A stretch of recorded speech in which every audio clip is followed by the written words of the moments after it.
Olá galera, como é que vão? Tudo bem? Professor Bruno Lemos Cões aqui novamente trazendo para vocês mais um vídeo sobre a área de farmacologia. Preparados?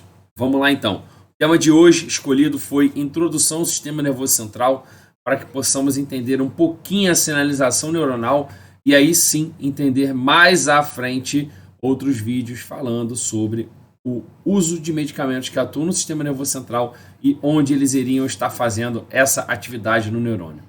Interessante, né? Então, fica atento. Vamos lá. Após a vinheta, a gente vai trazer todo esse material. Porém, lembrando, ativa o seu sininho, ativa aqui a sua inscrição para que próximos vídeos apareçam para você e rapidamente você consiga olhar e aprender cada vez mais dentro da farmacologia. Então, gente, ó, vem comigo. Depois da vinheta, a gente traz o material, hein? Vamos lá.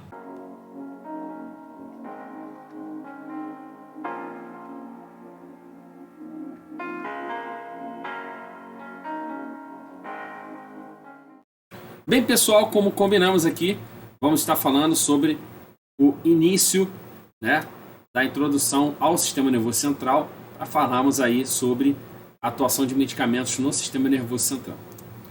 É importante ressaltar que diversos medicamentos, tá, são responsáveis por atividade no sistema nervoso central. Esses medicamentos vão estar intermediando uma série de doenças, como, por exemplo, tratamentos de ansiedade, tratamentos de depressão, Alzheimer, Parkinson, entre outras patologias. Porém, estudar o sistema nervoso central sempre é muito difícil, porque ele é extremamente complexo o seu entendimento. Ele é composto por uma rede neuronal complexa, intercomunicada, onde uma se comunica com a outra, uma modula a outra. Então nós temos aí uma grande quantidade de medicamentos que podem estar interferindo nessa atividade cerebral e com isso interferir na nossa atividade em determinadas doenças. Então o sistema nervoso central ele é mais complexo que qualquer outro sistema do corpo humano e tem uma relação de comportamento de células individual como um todo e é menos direta no cérebro. Os fármacos são os maiores responsáveis de automedicação por motivos não médicos. Então, por isso, a gente tem uma grande complexidade em relação ao estudo do sistema nervoso central. Okay? Então, estudar o sistema nervoso central é um desafio constante. Muitos fármacos são utilizados para alterações neurológicas, psiquiátricas, muitas das vezes definidos de acordo com uma sintomatologia pré-determinada. Entretanto, é importante continuarmos a investigação clínica e procurar causas e sinais específicos para assim entender melhor aquela patologia e aí desta maneira se aplicar o uso de medicamentos de maneira cada vez mais focada. A maioria dos medicamentos atuam em receptores específicos que vão modular as transmissões sinápticas. Por isso, o foco da nossa conversa hoje, falarmos um pouco sobre a modulação sináptica. É o principal, recurso de estudo dos aspectos da fisiologia do sistema nervoso central, é o uso de medicamentos para intermediar em algumas doenças. E é importante continuarmos esses estudos para, muitas das vezes, descobrir a ação de fármacos e levantarmos hipóteses em relação a estudo de algumas doenças. Com isso, eu trago essa figura que é extremamente importante. Ela mostra as regiões do cérebro, obviamente não todas, mas as regiões que vão estar modulando algumas atividades importantes, tá? Para o uso de medicamentos para atuarem no sistema nervoso central. Então temos aqui a região do cerebelo, o tálamo, a região do estriado, núcleo accumbens, não, região nigroestriatal, córtex pré-frontal, prosencéfalo basal. Aqui, mais no meio, temos o hipotálamo, que vai se comunicar com a amígdala, hipocampo e a minha hipófise aí logo aqui na pontinha. Tá? Temos também centros neurotransmissores do tronco cerebral e da medula espinhal. Bruno, por que é importante entendermos todas essas áreas? Cada área vai ter uma determinada atividade de controle do nosso organismo. Então, a cerebelo, atividade motora, tá?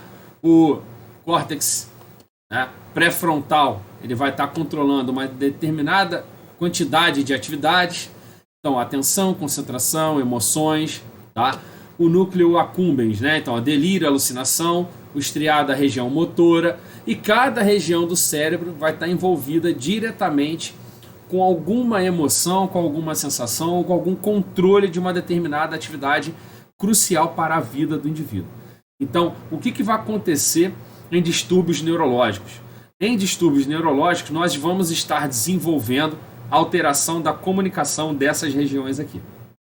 Obviamente que, dependendo do distúrbio neurológico, a gente estaria envolvendo em uma atividade em determinada região. Por exemplo, é muito comum distúrbios de movimento, como o Parkinson, né, no paciente que tem perda de controle motor na região do estriado. Então, é comum perda de controle da atividade neuronal no estriado, o paciente estar desenvolvendo a longo prazo o Parkinson. Então, é em cima dessas informações, destas regiões aí onde nós temos diversas atividades que são desenvolvidas no nosso organismo, que a gente vai estar intermediando o estudo todo da atividade neuronal. Com isso, a gente tem aqui uma descrição, né, de partes do nosso neurônio. Então, temos a parte dos dendritos, que seriam como se fossem dedos, né, se comunicando com outros neurônios. Temos a região do corpo celular, temos o axônio, que é onde vai acontecer, né, grande parte da nossa transmissão elétrica, e a região nervo terminal, onde essa transmissão elétrica ela vai ser transformada em uma transmissão química. E aí, com isso, a gente tem uma sinalização neuronal efetiva. Bruno, essa sinalização ela acontece de que maneira? De diversas maneiras, gente. Temos as comunicações que acontecem entre nervo terminal e a região do dendrito, ou seja, o final do axônio com o dendrito. Isso é um tipo de sinapse axodendrítica. Temos, né, a região nervo terminal se comunicando lá com a região do corpo celular, e aí sendo chamada de axossomática, essa sinalização. E temos axônio interagindo com axônio, onde nós estamos referindo aqui a uma sinapse axo-axônica. Bruno, de maneira esquemática, eu sempre vejo em livro essas sinalizações assim diretas. Temos então essas sinalizações diretas aparecendo no nosso organismo? Não. São uma rede neuronal que vai estar se intercomunicando. Então tem neurônios chegando aqui, chegando por várias regiões do nosso sistema nervoso central. Essa transmissão que ela ocorre, você comentou sendo uma transmissão elétrica e uma transmissão química. Então, por todo o corpo celular, passando por todo o axônio até a região N-terminal, nós temos aí então o aparecimento de uma transmissão elétrica, diretamente relacionada a alterações de potencial de membrana da célula neuronal. Já quando se chega esse potencial de ação lá no final do nosso axônio, na região nervo terminal, eu vou estar induzindo a liberação de substâncias que vão comunicar os neurônios, que são os neurotransmissores, né? Bem sugestivo o nome, né? Neurotransmissor, vai transmitir informações entre os neurônios. Então, como que ocorre essa transmissão elétrica? Essa transmissão elétrica, ela vai ser disparada em uma determinada região do neurônio, que é chamada de zona de disparo ou zona do gatilho. Geralmente, nós temos aqui nessa região receptores que vão estar recebendo informações de neurotransmissores que vieram ali para dar essa comunicação. Então, nós temos geralmente na zona do gatilho canais iônicos que vão controlar essas alterações de cargas de potencial de membrana. Esses canais iônicos, geralmente esses aqui, ó, que estão logo no início, são canais iônicos que respondem a ligantes. Ou seja, nós temos aí a atividade de neurotransmissores que chegam até os canais na zona do disparo e vão induzir a abertura de canais e o influxo de íons. Especificamente, os íons que vão estar entrando nessa zona do disparo são os íons sódio que estão do lado de fora da célula e vão entrar para a parte do citoplasma celular. Com isso, os íons sódio, por serem cátions, né, carregados positivamente, eles vão deixar a região interna do nosso neurônio também carregada positivamente. Se você perceber, quando o meu neurônio estava em repouso, a gente consegue observar que as cargas positivas estão do lado de fora. Por quê? Nós temos uma quantidade grande de sódio ali na região do lado de fora do neurônio. Então, aquele canal respondente a ligante induz a entrada de sódio e com isso gera uma diferença de potencial, diferença de cargas, onde era em repouso positivo fora, negativo dentro, E quando o meu neurônio está sendo ativado, eu vou inverter essas cargas. Isso tudo devido ao meu potencial gerado através do canal de sódio respondendo a ligante. Bruno, o que vai acontecer a partir da minha zona de disparo? Depois da minha zona de disparo, tá? Nós temos aqui a abertura de canais depois da zona de disparo. Se vocês observarem, aquela região anterior que estava positiva dentro, ela está voltando a ficar negativa dentro. Nós vamos entender já já o processo de repolarização. Mas o único canal que ele seria dependente de ligante é o primeiro canal ou os primeiros canais lá da zona de disparo. Após esse canal de sódio ser ativado por ligante e o sódio entrar na zona do disparo, nós temos diversos canais de sódio na superfície do neurônio, onde temos aqui, onde tem cada sinalzinho de mais aqui, como se fosse um canal. Então, após a zona do disparo promover a diferença de potencial de ação, o que nós vamos estar gerando aqui? Abertura de canais.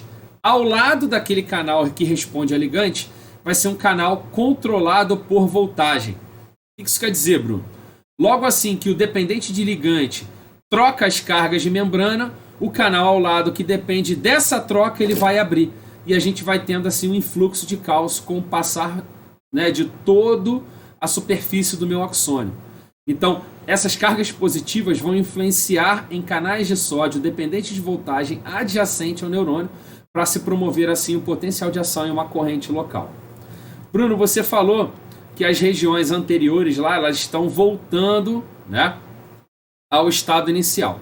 Por que elas estão voltando ao estado inicial? Porque ocorre o fenômeno chamado de repolarização do neurônio.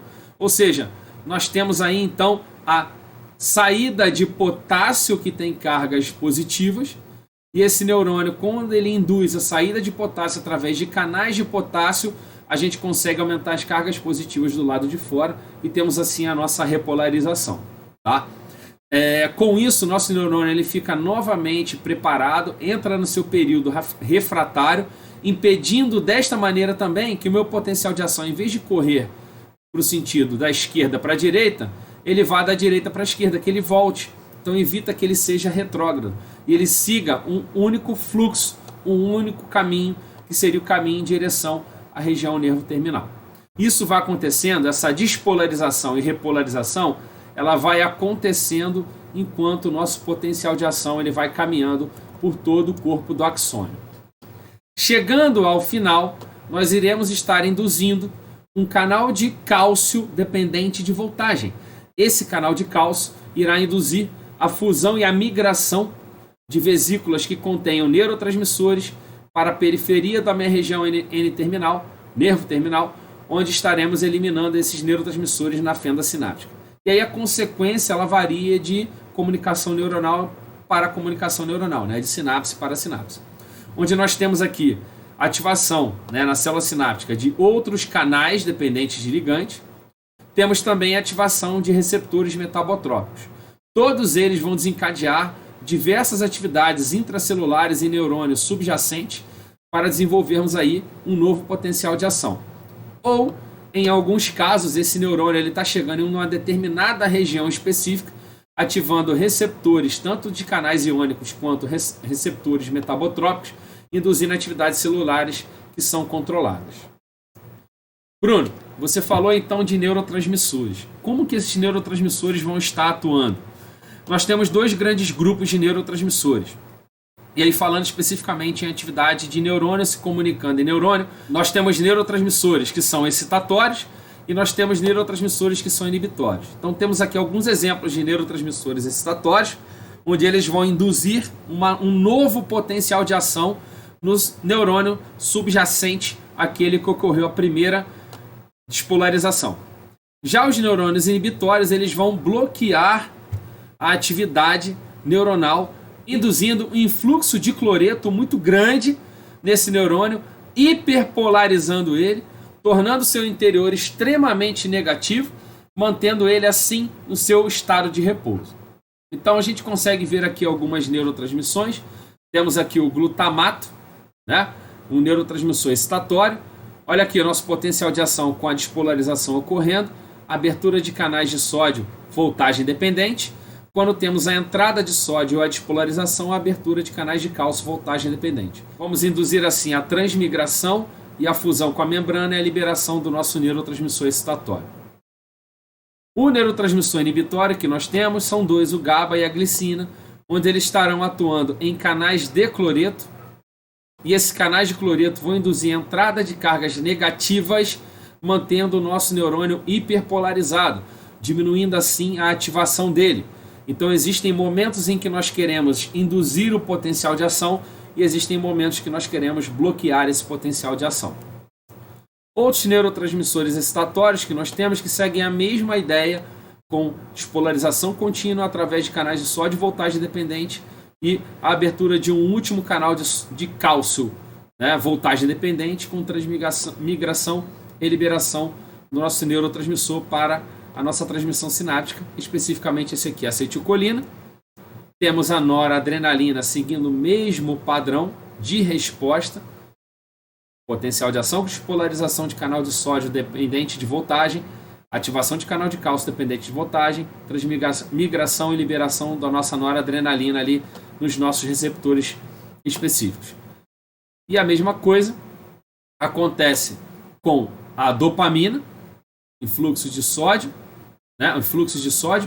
entrada de cálcio, canal de cálcio, voltagem dependente, liberação da nossa dopamina. E por último aqui nós temos o último neurotransmissor excitatório, que é a serotonina, seguindo a mesma ideia, né? Voltagem dependente de sódio, cálcio, né? Voltagem dependente também, transmigração e liberação de serotonina na nossa fenda sináptica, mantendo assim a atividade neuronal. Pessoal, espero que tenham entendido um pouco sobre as sinapses, porque quando formos estudar sobre medicamentos, iremos estar vendo que essas sinapses elas podem estar sendo aumentadas para melhorar algumas determinadas doenças, ou essas sinapses elas vão estar sendo diminuídas, reduzidas para melhorarmos alguns sintomas. Então, por exemplo, quando o paciente tem algum distúrbio de ansiedade, é interessante que a gente reduza essas sinapses. O paciente que tem distúrbios de depressão, né, de humor como depressão, é interessante que a gente interfira aumentando essas sinapses para que melhore a condição clínica do paciente. Espero que tenham gostado. Até um próximo vídeo. Não esqueçam de comentar, assinar o nosso canal, se inscrever, clicar no sininho para novas notificações, que constantemente estamos trazendo informações interessantes dentro da área de farmacologia. Grande abraço, até a próxima e fiquem com Deus.